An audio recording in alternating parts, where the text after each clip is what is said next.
যে চট্টগ্রাম থেকে স্বাধীনতার ঘোষণা করে তিনি এই দেশের সাথে তার নাম অবিচ্ছেদ্য করেছিলেন, সেই চট্টগ্রামেই এক সফল, সৎ, দূরদর্শী ও প্রকৃত দেশপ্রেমিক প্রেসিডেন্ট হিসেবে নিজের জীবন উৎসর্গ করেছেন।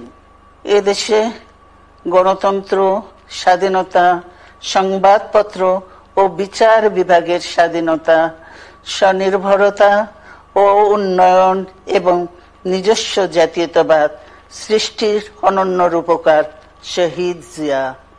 যে গণতন্ত্র প্রতিষ্ঠা আর সার্বভৌমত্ব রক্ষার লড়াইয়ে তিনি শাহাদাত বরণ করেছেন, সেই গণতন্ত্র নিরবচ্ছিন্ন যাত্রা আজও বাধাগ্রস্ত হচ্ছে প্রতি পদে পদে।